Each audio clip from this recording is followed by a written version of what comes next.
Is the ego the source of our thoughts, or are our thoughts generated elsewhere and pass through the ego? Oh, thank you. Yeah. There is no ego apart from the thoughts. The thoughts, identification with thoughts, is ego. But the thoughts that go through your mind, of course, are linked to the collective mind of the culture you live in, humanity as a whole.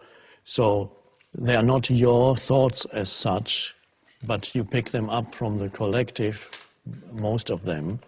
And so you identify with thinking, and the identification with thinking becomes ego, which means simply that you believe in every thought that arises, and you derive your sense of who you are from what your mind is telling you of who you are. Opinions, viewpoints of that's me. That's some people talk to themselves and say, you are so good.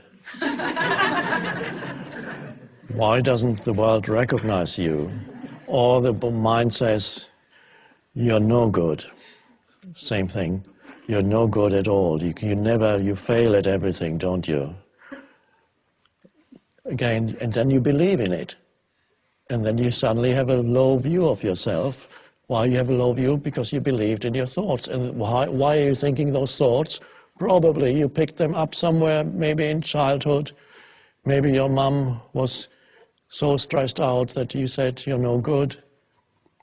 And so you pick up certain thoughts and they get stuck in your head. Thoughts that you hear in childhood, they're little energy forms, like entities, and they get stuck in your head and don't refuse to go. They go. And the more you believe in it, the more more deeply lodged they become in your mind. And so some people are stuck with very hostile entities. I'm saying entity, not in some spooky way, but every thought is an energy form, and as such we could call it an entity. And there are many people in this world who are stuck with hostile, life-denying, continuously critical and attacking entities that they carry in their head, and they believe that is who they are. And they are continuously attacking themselves. And if they are not attacking themselves, they attack others around them. Let me tell you who you are. Of course, what they're really saying is, let me tell you who I am. So they project the famous saying, we don't see things as they are, we see them as we are. Which means you look at reality through the screen of your thinking and your judgment, which is conditioned by the past. A dreadful prison to live in. It's like blinkers, worse than blinkers. It's like looking at reality through heavy veils. Ooh, looks so dark here. Is that a human being or? So the identification with thinking, believing in your thoughts, having no space outside of the movement of thought. Again, here we come to the vital thing, lack of space inside.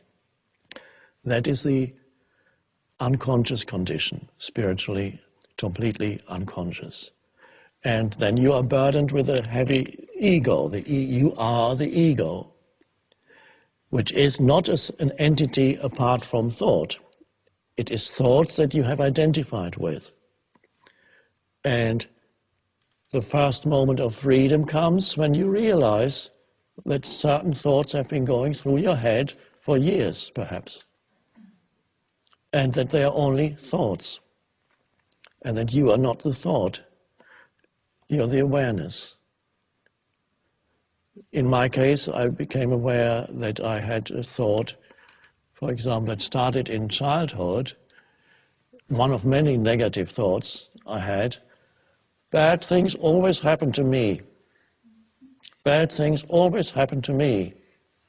And that was, when I saw people around me, okay, they have got all these nice things, and always there would be bad things happening.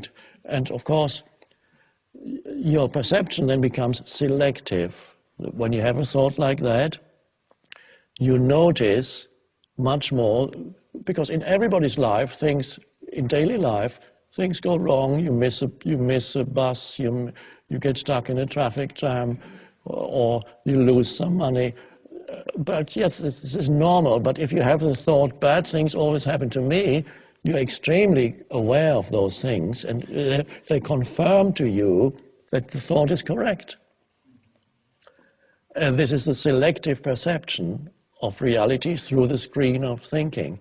So the reality will confirm to you, and not only that, that thought or any thought of that kind actually attracts bad things, negative things.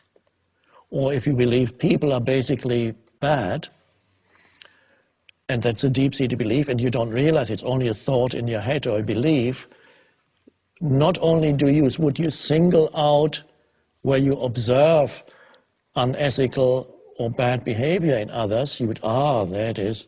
Not only that, you actually are much more likely to encounter people who manifest that kind of behavior because you attract it. And so that's just incredible how people create their world through that. So freedom comes from stepping out, encountering, first of all, a little bit of space inside you, presence. And then from there you realize certain thoughts as repetitive and just a thought. Bad things always happen to me. Oh, there it goes again. I thought that before.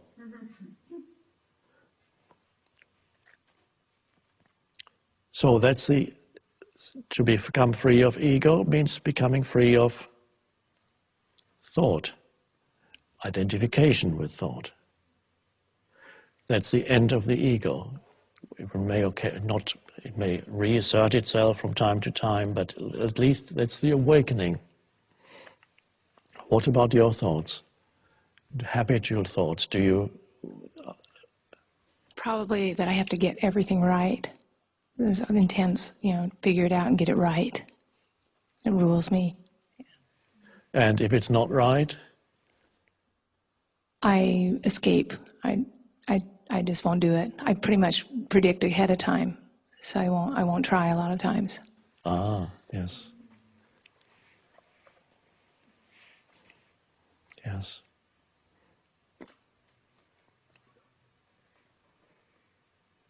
Some people are afraid of not succeeding in whatever they do because they have their